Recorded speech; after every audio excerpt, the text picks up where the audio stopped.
On and we are recording on Wednesday, August 27th, 2025 at 10:15 a.m. Eastern Time with Mr. Eric Holt, who's got an incredible mustache. I'm jealous because I can't. Me and my little brother can't grow facial hair. My two older brothers can. And there's no hope because my late grandfather never could either. Died in his 80s, never being able to grow a full beard. So, that's one of my complaints about this. I like to be taller too, but all things considered, it's good. But I would like to be able to grow a mustache just to do shit like that, just to like have like a wax mustache that looks fire. That's cool. I mean, I guess you could be a cop. That would work, I right? know, right? I don't want it. I just when I try to, people are like just try. I'm like, no, it looks bad.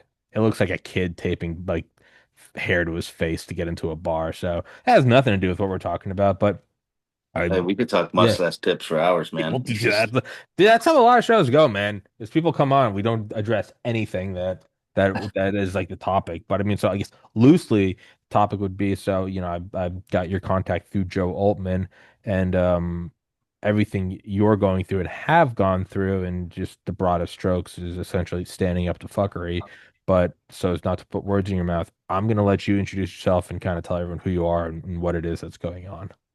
cool. So my name is Eric Holt, as you said, but yeah, I've got this crazy story and in a situation I had never hoped to have ever found myself. But once I found myself in it, I just said, you know what? There's no give up in me. So just a high level view. I'm a veteran. I'm a dad, single dad of two daughters that are teenage girls, which comes with its own struggles in life, But I did 20 some odd years in the fire service after I got out of the military. Worked my way up to the rank of fire chief, and very swiftly and suddenly I found myself in the midst of an election fraud scandal, trying to do my job and realized, holy shit, the system's corrupt. Nobody wants to enforce election laws. Why is that? And so we'll talk about it more, but yeah, I've just been one American that happened to discover something that I couldn't let stand and spoke up about it, lost everything, and I'm still fighting. I won't give up on it. It is one of the things that kind of falls into your lap. Like I started the podcast December 2019, and for like the first 2 years, it became defined as like this COVID thing, where I was interviewing these doctors, Dr. Peter McCullough, before they went on Joe Rogan. I had Dr. Peter McCullough and Dr. Robert Malone, who holds the patent for the mRNA vaccine, and just kind of having these people on and more just being like, well, hold on. It's one thing if like some random guy in the street saying this is dangerous. In hindsight, we can see it was, but at the time, I was just like, well, so I have a biology degree and I got into medical school. I decided not to go, but like I do have somewhat of a respect for just in general. It's like, hey, ask your doctor kind of thing. Like bro Right. science doesn't shut up. Bro science works for lifting weights. Everything else, it's like you need to talk to a doctor.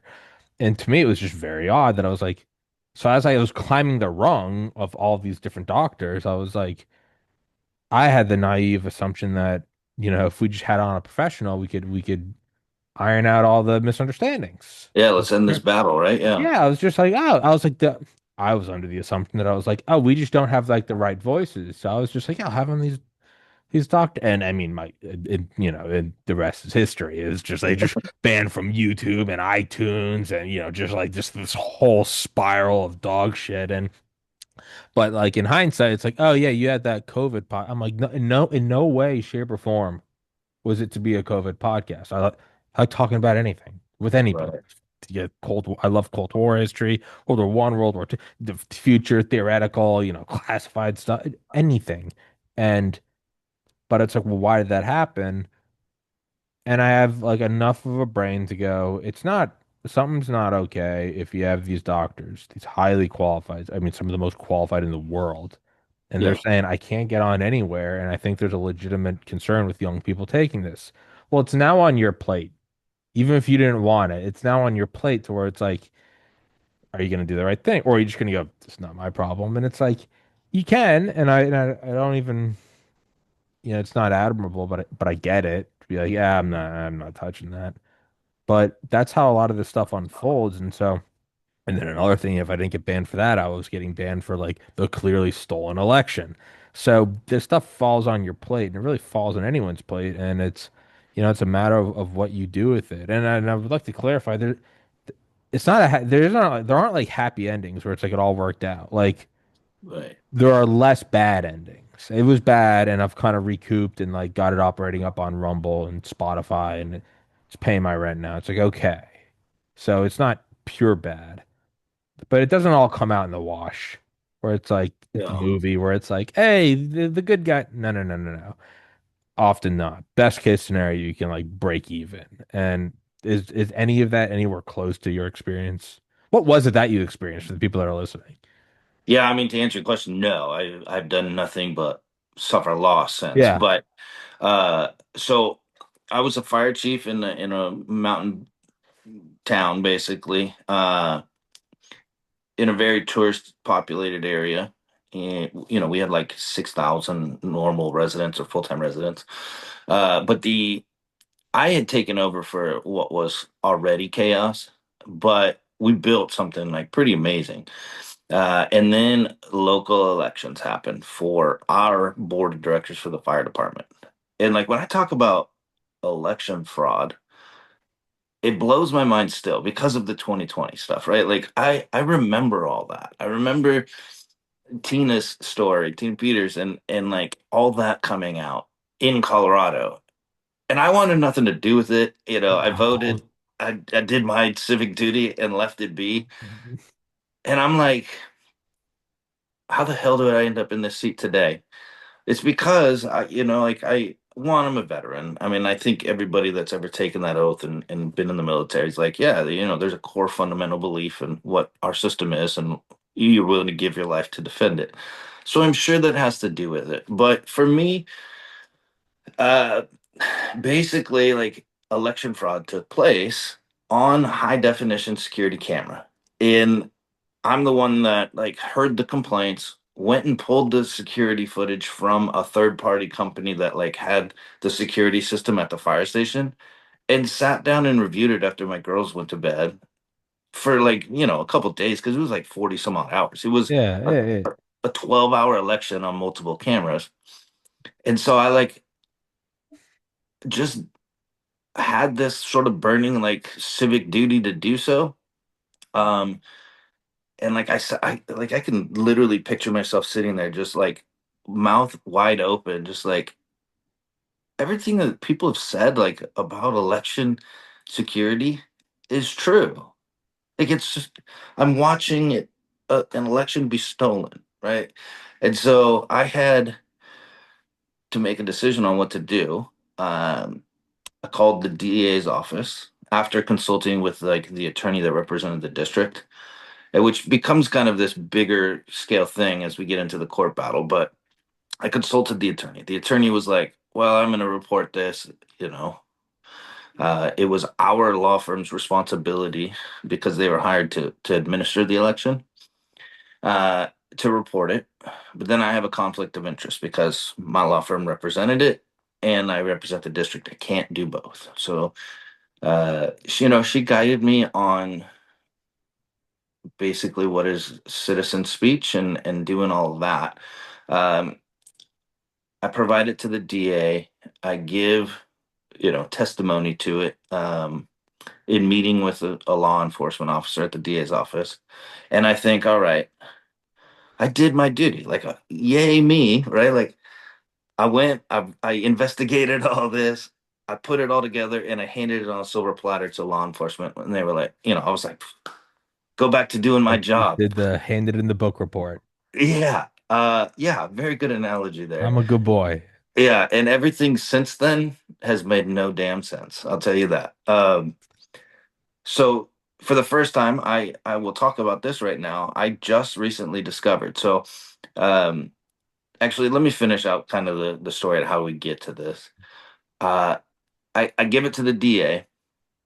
They have a criminal investigation against these people. These people are now elected to serve as the board of directors for the fire department. I'm the fire chief. They find out that I turned over criminal evidence against them, and 33 days later, they fired me. I lose my job. I lose my livelihood. I have to go home and tell my two teen girls, like, Dad doesn't know how we're gonna have dinners and pay the mortgage, but we'll figure it out. Um, and then very swiftly and suddenly, the DA dismissed the investigation as a no file. No Mm. fines, no charges, no declaration of criminal wrongdoing took place. And I was flabbergasted by that. I filed a lawsuit in federal court. I've been fighting that for 2 years, and let's just come back to that part of it. But very recently, I am now pro se in the 10th Circuit Court of Appeals fighting my case for First Amendment retaliation. And I don't know if you ever have these moments in life where like two dots of information will connect in your brain and you go, no way, and you shoot Mhm. up. So that happened to me. I'm like going through all my case stuff. I'm going through case law.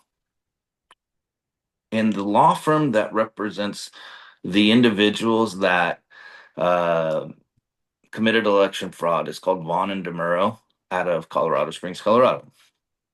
And I'm going through the DA investigation files that I have because I filed a motion for the 10th Circuit to recognize the criminal investigation. And a name jumps out at me. Chief Deputy District Attorney Andrew Vaughn dismissed the investigation. And I was doing that during the day. I'm laying in bed late at night and I shot up and I said, there's no way that the Vaughns on both the defense counsel and the DA's office are the same. So I did my due diligence and holy shit, would you believe it's father and son? Ah, And holy shit, would you believe within the same week that father becomes defense counsel, the district attorney's office dismisses the investigation. oh, So that's pretty wild. That's pretty corrupt, right? that's a coincidence. As the comedian Tim Dillon says, a coincidence is when you're from Brooklyn and you go on a cruise off Florida and you meet another couple from Brooklyn. That's a coincidence. Yeah. He goes, and then he goes into just all of like U.S. history. He goes, that's fuckery. Yeah, I could not believe that is what took place. So now I'm obviously petitioning the DA's office because there was, of course, never a conflict of interest declared. The ethics have been violated of attorneys. So we'll see how that ends up. I've been told we'll call you back here soon when we look into this. Um, as far as my lawsuit goes, I filed it 2 years, man, and $150,000. So when you don't have a job, and it Yeah. took me over a year to find another job, just to be clear. Like they had such a smear campaign against me that like I was literally doing anything I could to pay bills. You know what I mean? Family help to me, all this stuff. But like, just talk about a dark time as a dad, right? Uh, just focusing on when the court lets me present the evidence, it's slam dunk. It's easy, right? I have it on video. There's no question about it.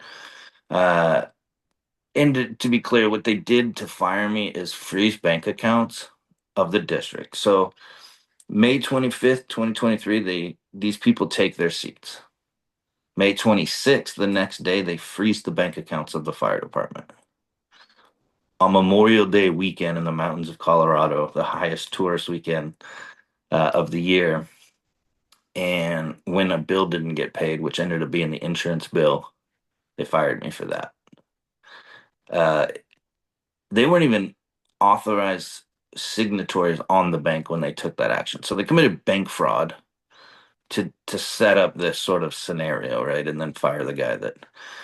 So that's against statutory policy. That's against bylaws of, you know, departmental policies, banking authorizations. There's so many things that would have made it illegal that I paid that bill as a fire chief because Colorado statutes defines that as a board responsibility. But that, nonetheless, they did that, and they've kind of stuck to that in court.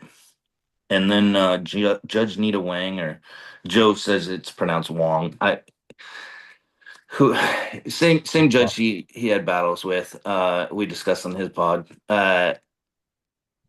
Had the most broad assessment of what a fire chief's duties are that it blows my mind. But she dismissed my federal case, saying that cooperating with law enforcement investigating election fraud, um, and getting the security evidence on my own, paying for it out of pocket, out of off work from this like third party company, was the fire chief's responsibilities. And if it's a defined responsibility, you're not protected by the First Amendment. So that's how we got to my case being dismissed. Is uh, basically anything that exists in the world is a fire chief's responsibility as a public official. Therefore, no First Amendment protections, and that's just a wild thought process that leaves no room for any public official to ever expose corruption. And the reason that most public officials are the ones who do expose corruption is because they are in a position where they have access to see things that are fucked, as I was, right? So I'm fighting that in the 10th Circuit, and I think it's pretty high stakes for case law in America, honestly. So I'm hopeful that the appellate court will take a look at that and go, there's no way we can affirm such a broad, crazy assessment. So that's where I'm at. I'm in the 10th Circuit Court of Appeals, pro se by myself. But in that move, uh, so when I get fired, I look for jobs, I do all this stuff. It comes to a point where like I'm just so poor that I'm buying ramen and we're cooking over little, propane campfires in my front room. I just kind of was like, I can't continue to have my daughters live in this kind Yeah. of thing. So I sell my house. And that luckily there was quite a bit of equity in there. So I had money to live off of. But I also had to pony up a ton of money directly to my attorney who's hounding me. He's like, do you want me to continue to do this after about a year in? So I sell my home and then now we're technically homeless. There's some money in the bank to feed them, but we were living out of hotels and Airbnbs and just, man, it was rough. So that attorney, when I paid him, was just like, look, I just want this to go to court. I don't want you, telling about it. I don't want them knowing what's coming, yada yada, until we lost. And then he goes, do you want me to appeal? I'm like, yeah, man, kick these fucking people in their teeth. This is BS. And he goes, okay, well, you got to give me 50 grand up front and I'll file the appeal. And I'm like, there's nothing left. This well is Yeah. dry. Uh, so basically, I obviously couldn't do that. I had given up. I said, I'm done. Like, there's no winning in this system. And there's corruption. There's all this. This is before I find the DA stuff. And, man, I got an army of loyal friends. I'll tell you that. Like, invest in your relationships in life because they will come back around, man. I'm a loyal dude. I'm, a fervent believer in like what you put into the world is what you get out. And so like the army around me rallied and they were like, you can't give up, man. You can't let like that ruling become case law. And so I just kind of mustered it up after a week and filed an appeal. And now I'm doing it by myself, which like I tell everybody, I'm an idiot, man. I'm a fireman. I can break anything with an axe. I can get in through any lock. I will crawl through fire, but I'm not a lawyer. Yeah. So I'm doing the best I can, man. You know, I I've learned a lot. I am doing kind of a video series now to try to educate people on like what First Amendment protected speech is and what are the steps you have to take in hopes that somebody will see it and be like, oh, I'm in that weird situation. Let me make sure I do this, this, and this. But I am hopeful that the appellate court will overturn the ruling and I'll get to go to a jury trial, present the evidence, and then maybe there'll be some get even, as you had said. There's never a win, and that's what people need to understand when you're placed in a moral crossroads, and you decide to defend what is right in this world, which I think everybody should. You have to understand that comes at a cost, and you have to be just before you take that first step. You have to be comfortable with the fact that it's going to sting. And it's going to be a long fight, especially in the fabric of like large scale American society stuff. you know. And so to somebody listening, you go, well, why would you do any of that? Whatever it is, why would you stand up to this or stick up to that? And I like, I'll admit there's some things I would imagine I would probably look the other way on if it turned out like I don't know, like the trash collectors were pocketing gas money. I'd be like, yeah, I don't really. All right, like it's Yeah, not whatever. right. I mean, in a vacuum, no, that's wrong. It's also wrong to go like 5 over on the speed limit, but I'm gonna do that 10 times today. Like, Right. Yeah. okay, I get it. You have to look at some things and go, well, how much do I care about? And it's entirely different, it's entirely different calculus when you have kids. You go, well, they're inheriting this world. I don't have kids, but I can look at it from my own point of view where it was like, what is it that's what is it that's being hidden?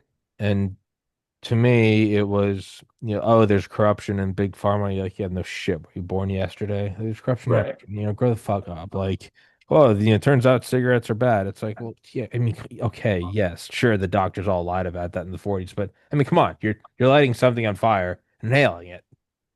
Just come on. So there's certain things where I'm like, kind of grow up. That's personal responsibility. But seeing for my own experience, like COVID and the doctors, and seeing them like deeply troubled. It wasn't, I don't know, it wasn't like the workout industry where it's like if you take this whey protein, your muscles will grow, and you're like, that's a lie, but that's kind of on you if you go buy that, if it's too good to be true. That's different. When you have these doctors like this is so bad. There are babies with heart tissue that looks like an 80-year-old. And you see it in their face, and they're like, I'm getting like they're like revoking my ability to license, but there's the Hippocratic Oath, first do no harm. Yep. You see that and you go, well, what is it? And then you start seeing the broad spectrum censorship in just 2020, Facebook, Instagram, Snapchat, YouTube. And you're like, this isn't like corner store. This isn't the local mob corruption. They're, wow, they're pressuring the big tech billionaires, the people you can't pressure, they're being pressured. You start using your brain cells and go, there's a reason they don't want anyone talking about this, and it cannot be good. And Yeah. it's not your run of the mill corruption where it's like, hey, they suppressed the side effects of Oxycontin. And it's like, again, not good, but you can't be taking painkillers and there's no side effect. It's just, there's certain things where I'm like, grow up. You know what? I got in a car crash at 190 miles an hour and my Civic didn't save me. It's like, well, what? That's different. Yeah. It, Something it, like it, this, where it was, for me, the logic was, like, I don't have to do this. I'm doing this podcast. Like, but the implications were if they're going so hard to cover this, it's the trope from every movie where the investigators finding something out at the CIA and, and someone yeah. comes up to him and goes, hey, bud, go home. You like your wife and kids? Go home. And they go, oh, shit. Something like that. And to me, just the arithmetic, and that was also around the time I'd grown up Catholic and was just atheist for a long time, then agnostic. And that was right around the time I was like kind of coming back to God on my own and was like, I can't look the other way on this, man. And what if they are willing to cover this up? What is it that they're pushing? If you are willing to do it, the cop pulls you over and the guy pulls the gun out and it's like, hey man, how much you making a year? Like, go home. Like, this is a coke deal, coke, shipment from fucking, who Pablo Escobar himself. Yeah, the cop might be like, all right, it's kind of that. And to me, I was like, well, if they're this can't be good. And that was like my own reasoning. I don't have kids. I would like to one day, but I don't. And I was just like, this isn't right. Something, and it wasn't just me. It was these doctors, and you talk to them. They're like, I'm trying to get on these shows. No one's returning my calls. And then you look up their resumes. Dr. Peter McCullough, the most published cardiologist, not in the world, in world history. He's like the living Michael Jordan of heart medicine. Dr. Robert Malone, what does he have? He holds the patents on the mRNA vaccine. You're like, Huh. the thing that they're mandating. Yeah. You Probably talk should to talk to him and this you guy. see like the bags under his eyes. He's like, I can't even get a call back from people. He's like, thank you for reaching out. At the time, I have like 1,000 subscribers on Rumble, and I'm like, you're thanking me. This is Right. fucked. If you're coming to me, like, oh, thank God we found you. Like, oh no, no, no. And to me, it just it very quickly hit a point where I was like, something pure evil is happening. And I had no illusions about like winning. I was like, I'm probably gonna die in this process. But was like, you know Yeah. what? You know, in the eyes of God, hey, God, you Yeah. see me. I'm doing the right thing. So my point is, so for all of that, because when you lay out how bad everything is, you have to go, well, what is the impetus? And again, it's you. You have kids, and it's like, well, they're covering up this election. It's like, well, is it 1950s America where like everyone has like a nice job, and it's like, yeah, well, you shut up, pussy. No, it's like, well, what are some of these implications of elections? You're like, well, there's no southern border. You have people getting raped and killed by illegal immigrants. You have 100,000 youth a year dying from fentanyl. You have inner cities that look like post-apocalyptic war zones. How is all of this happening? I can't believe people are voting for this. And then you go, maybe people aren't voting for it. And I'm a conservative guy, but I go, maybe all liberals aren't idiots. Maybe a lot of them are going, yeah, no, I'm not okay with this either. Well, it's like, well, then who's voting for it? We're all talking. No one voted for this. Yet this person just won 90 to 1 under the banner of no borders, no nations, no deportations. Yeah. And you start going, so what is happening? And it's kind of where I identify with what you did because of what I did, where it's like the thing that's being covered up is so evil. Again, it's not, hey man, the garbage man's selling us weed. It's like, we shut up. How else are the high schoolers going to get weed? It's not that. Yeah. It's It's bigger. this. It's this. And you have to. And you go, I'm at a point where I know that I cannot live with myself. I will either drink myself into a grave or I'll fucking kill myself from the guilt. And Yeah. that's how I look at it. So you mentioned the kids. Like it was so much easier, I think, because I had kids. And as a single dad, I'm like everything I do is a lesson to my kids, right? Well, yeah. And so I was like, there's no fucking way in hell my kids will ever see me quit a fight Yeah. or turn a blind cheek to what's bigger. And then the other thing is like my analogy or my thought this entire last couple of years has been like, like the story of John Hancock when he signed the Declaration, like he's the biggest one, right? That's Tina to me, right? That's Tina Yeah. P. She was, she is the John Hancock. He was What like, are all the fuck him, other find me. Here's my signatures? address. You roll up. You better bring some bodies. Like, Yeah, because if you're gonna yeah. do it, do it. But he knew that was certain death. That's why he did Yeah. it big. But what are all the other signatures on that document? Like a lot of them, I couldn't tell you because they get lost. Well, a All lot I of them were kept hunted thinking, down and killed anyway. yeah, I just look. My thought was I can join something that means something bigger. My kids will see a lesson, but like I can live with myself. And if I can just be one of those obscure small signatures on the document that changed the system, right, and corrected it, then like it was worth my loss. Yes. And I had to think that way, right? Like who's the bottom right signature in 8-point font that was scared to sign it? Maybe that can be me. And Tina But can be it's the still John. someone.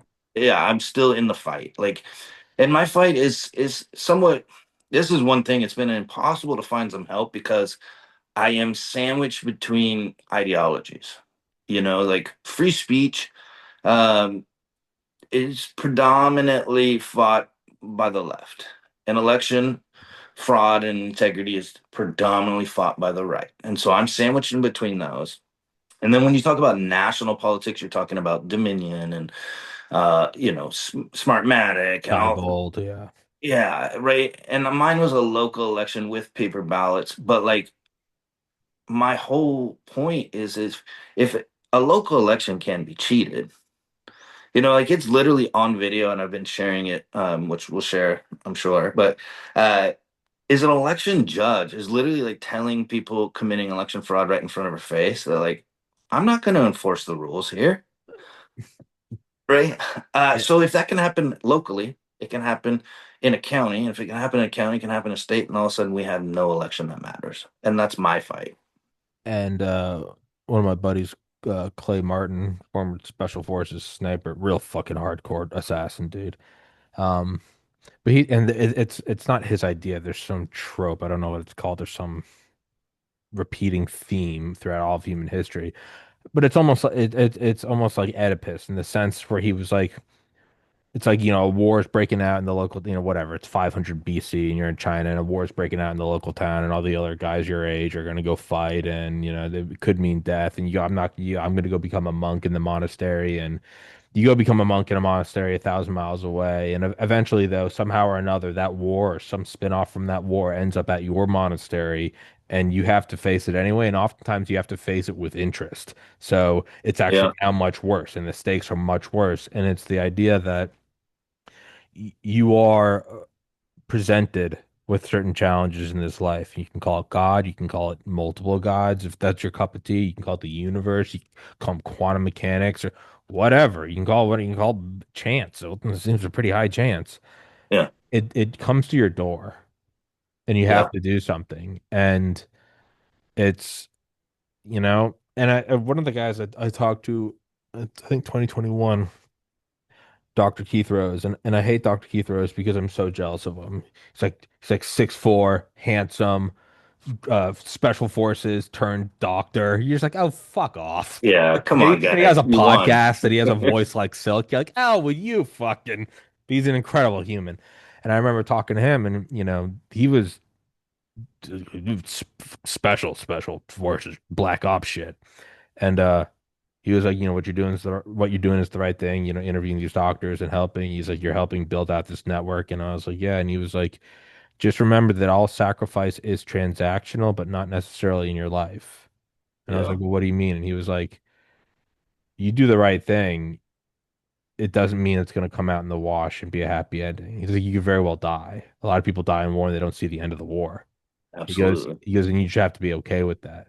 And that was the first time I was like, oh, because I had this idea. It's like, we're gonna win. And then I was like, and then I kind of just started to make peace with like, well, I hope it's quick. I imagine it will. In my mind, I'm like, let's just walk this out years down the road. They keep stealing elections. They're eventually going to be a secret police, a Stasi. I imagine I'll probably die in the middle of the night and kicking down the door, and it'll just be a shot to the face. And I was like, well, that's hopefully it'll be quick.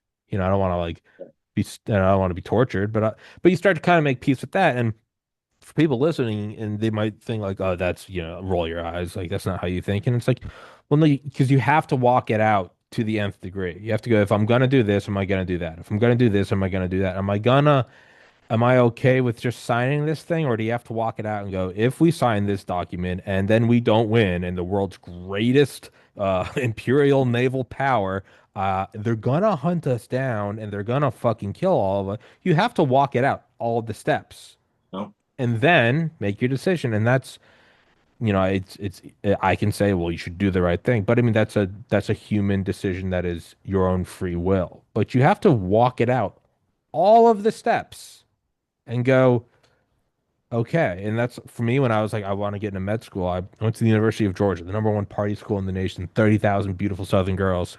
I didn't go to a single football game. All I did was study for 4 years. And I was like, and there's a chance I might not get into med school. I might right. do all of this. And I was like, how bad do I want it? And I was like, I want it. And it might not work. And you just have to fully commit. And then Yeah. you're, free to do whatever. But you Even in have your to walk it analogy, out. Yeah, you have to walk it out to the end and go, am I okay with that sacrifice and potential failure?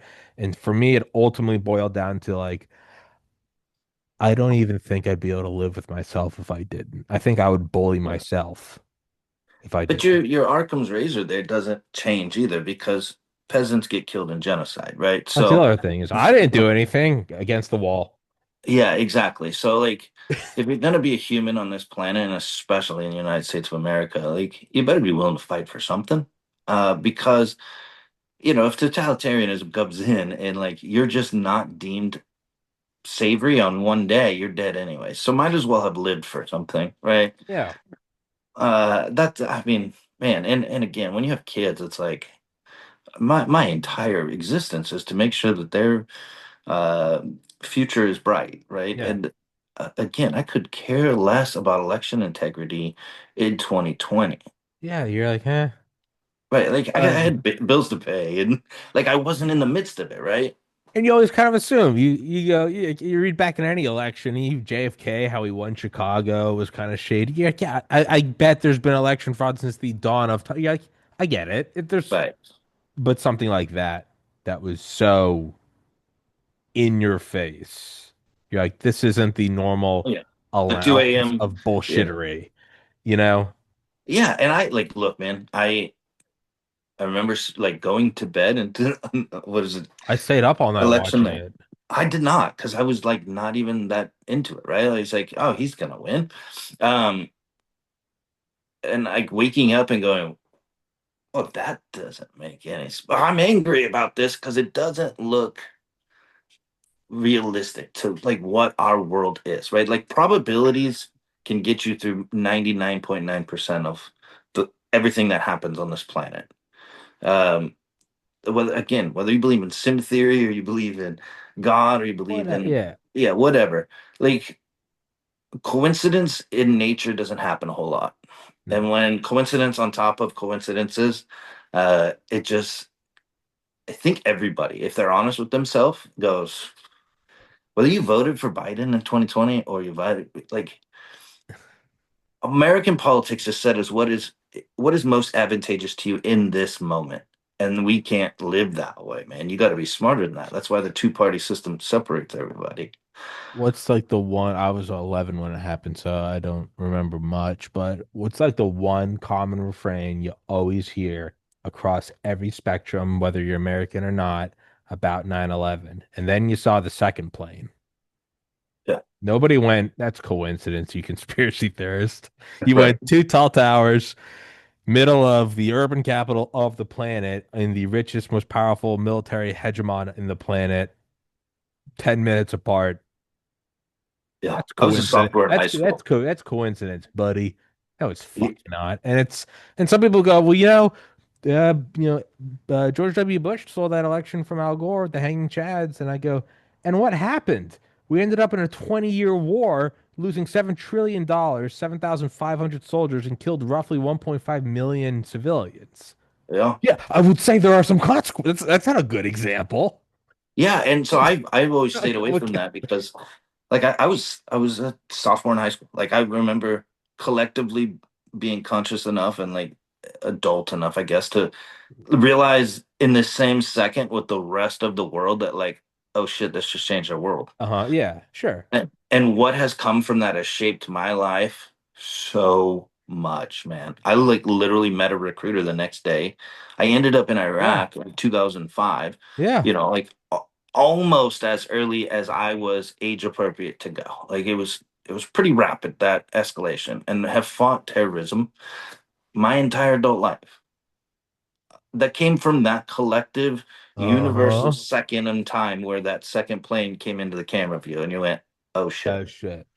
So yeah, like did the hanging chads create what has shaped my entire adult life?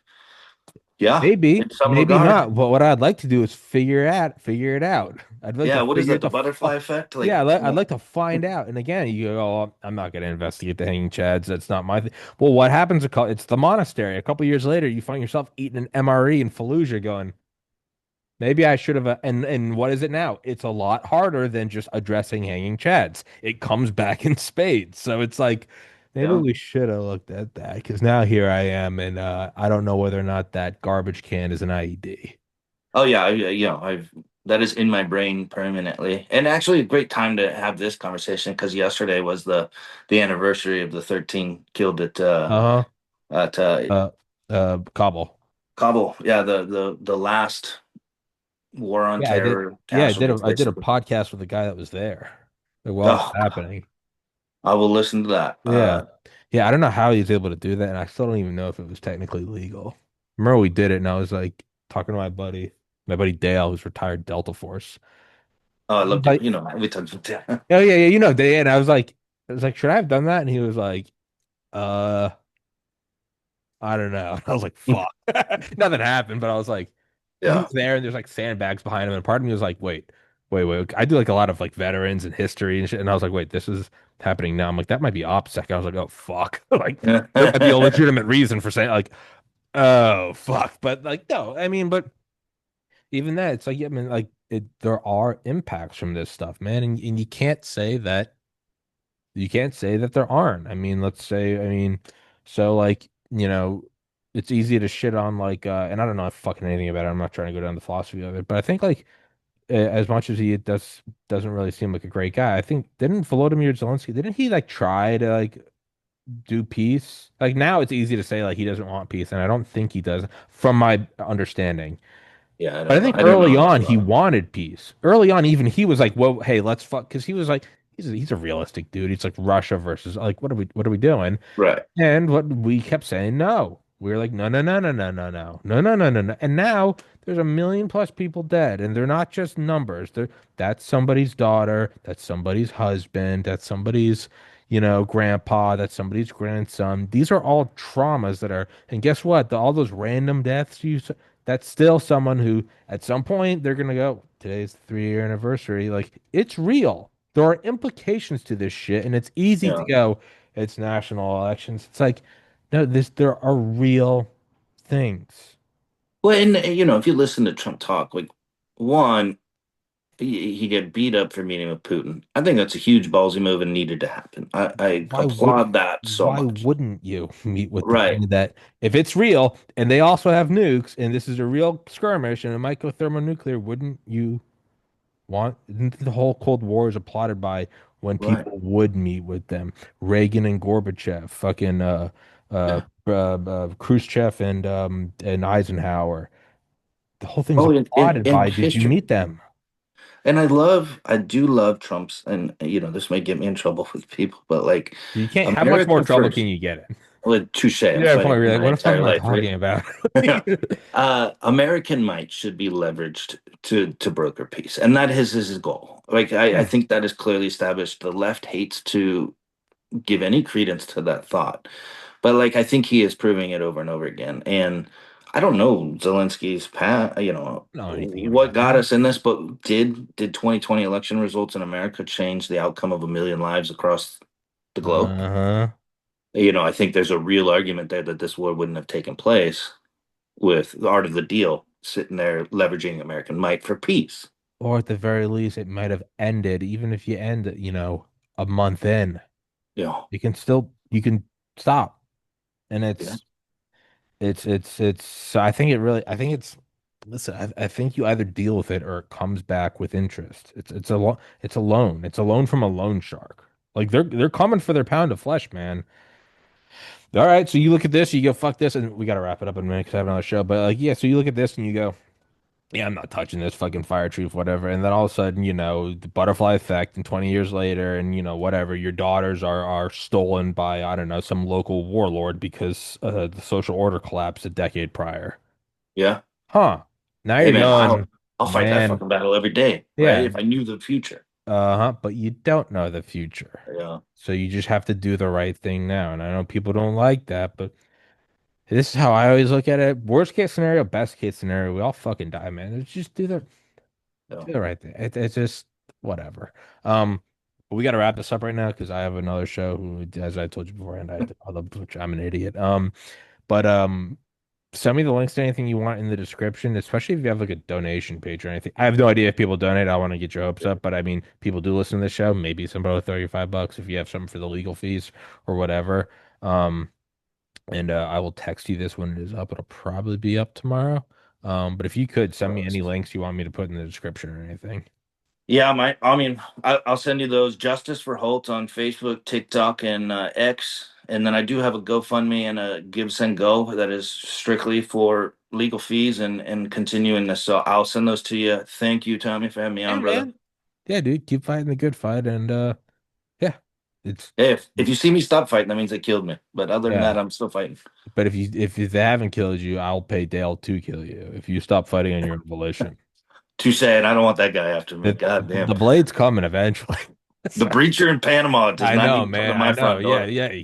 He's coming. Liddell person. They'll fucking Yeah. last thing you'll see is that mustache. All right, All we gotta wrap this up. Thank you so much, right, brother. my man.